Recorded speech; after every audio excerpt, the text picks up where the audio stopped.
உயிர்த்தெழுந்த இயேசு கிறிஸ்துவின் வல்லமை ஊழியங்கள் வழங்கும் வசன பெட்டகம். இயேசுவே கர்த்தர். இயேசுவையே தேவன் ஆண்டவரும் கிறிஸ்துவுமாக்கினார். இயேசுவே ராஜாதி ராஜா, கர்த்தாதி கர்த்தா. கிறிஸ்துவே மரித்தோர் மேலும் ஜீவனுள்ளோர் மேலும் ஆண்டவர். கிறிஸ்துவே போதகரும் ஆண்டவருமாயிருக்கிறார். வசன பெட்டகத்தின் இன்றைய தின கருப்பொருள் கனி கொடுத்தல். What is the meaning of fruitfulness? Producing good results, beneficial, profitable. What the Bible says, we are called to bear the fruits of Christian character. Galatians 5:22-23 says, the fruit of the Spirit is love, joy, peace, patience, kindness, goodness, faithfulness, gentleness, and self-control. We are called to bear the fruits of Christian conduct. Colossians 1:10-11 says, we are supposed to lead lives worthy of the Lord, fully pleasing to Him as we bear fruits in every good work. If we have the Spirit of Christ living in us, then He will produce Christ-like conduct through us. We are called to bear the fruits of Christian converts. People should convert to the Christian faith in part because of the character and conduct they see in us. You should bear fruit.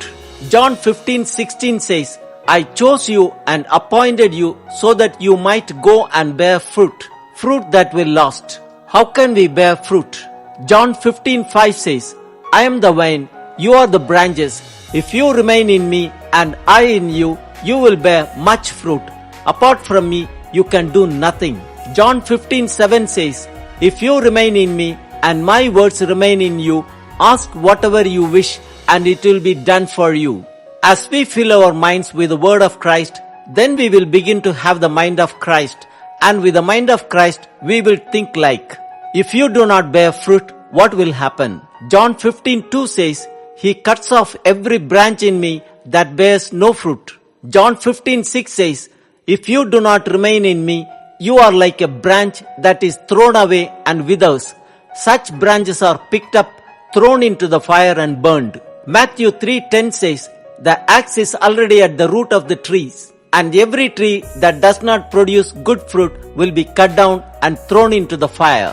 Let us become disciples of Jesus and bear the fruit of Christian character, fruit of Christian conduct, and fruit of Christian converts, by which our Father God will be glorified. God bless you all.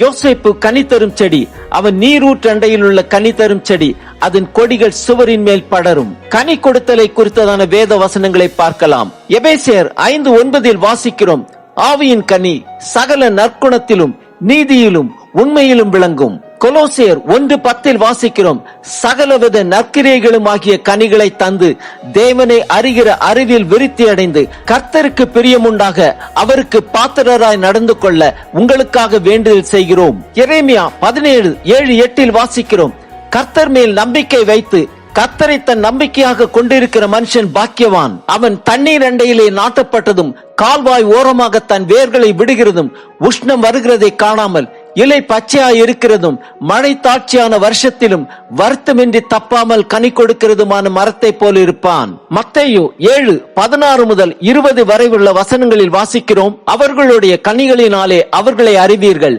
முட்செடிகளில் திராட்சைப்பழங்களையும் முட்பூண்டுகளில் அத்திப்பழங்களையும் பறிக்கிறார்களா? அப்படியே நல்ல மரமெல்லாம் நல்ல கனிகளை கொடுக்கும், கெட்ட மரமோ கெட்ட கனிகளை கொடுக்கும். நல்ல மரம் கெட்ட கனிகளை கொடுக்க மாட்டாது, கெட்ட மரம் நல்ல கனிகளை கொடுக்க மாட்டாது. நல்ல கனி கொடாத மரமெல்லாம் வெட்டுண்டு அக்கினியிலே போடப்படும். ஆதலால் அவர்களுடைய கனிகளினாலே அவர்களை அறிவீர்கள். ரோமர் 7:4 வாசிக்கிறோம், அப்படி போல என் சகோதரரே, நீங்கள் மரித்தோரிலிருந்து எழுந்த கிறிஸ்து என்னும் வேறொருவருடையவர்களாகி தேவனுக்கென்று கனி கொடுக்கும்படி கிறிஸ்துவின் சரீரத்தினாலே நியாய பிரமாணத்துக்கு மரித்தவர்களானீர்கள். யோவான் 12:24 வாசிக்கிறோம், மெய்யாகவே மெய்யாகவே நான் உங்களுக்கு சொல்லுகிறேன், கோதுமை மணியானது நிலத்தில் விழுந்து சாகாவிட்டால் தனித்திருக்கும், செத்ததையாகில் மிகுந்த பலனை கொடுக்கும்.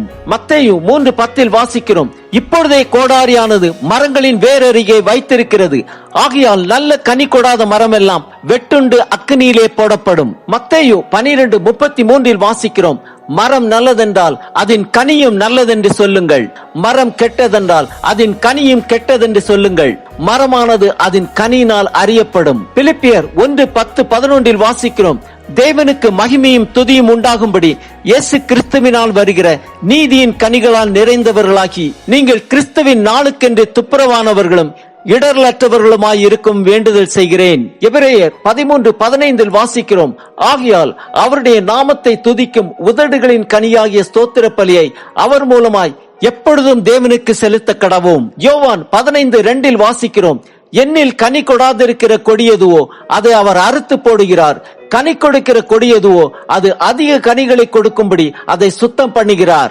சங்கீதம் 92:15 வாசிக்கிறோம், அவர்கள் முதிர் வயதிலும் கனி தந்து புஷ்டியும் பசுமையுமாயிருப்பார்கள். நீதிமொழிகள் 12:12 வாசிக்கிறோம், துன்மார்க்கன் துஷ்டருடைய வலையை விரும்புகிறான், நீதிமானுடைய வேர் கனி கொடுக்கும். வெளிப்படுத்தின விசேஷம் 2:7 வாசிக்கிறோம், ஆவியானவர் சபைகளுக்கு சொல்லுகிறதை காதுள்ளவன் கேட்க கடவன், ஜெயம் கொள்ளுகிறவனவனோ அவனுக்கு தேவனுடைய பரதேசின் மத்தியில் இருக்கிற ஜீவ விருட்சத்தின் கனியை புசிக்க கொடுப்பேன். ஆம், ஆவியின் கனி சகல நற்குணத்திலும் நீதியிலும் உண்மையிலும் விளங்கும், சகலவித நற்கிரியைகளுமாகிய கனிகளை தந்து தேவனை அறிகிற அறிவில் விருத்தி அடைந்து கர்த்தருக்கு பிரியமுண்டாக அவருக்கு பாத்திரராய் நடந்து கொள்வோம்.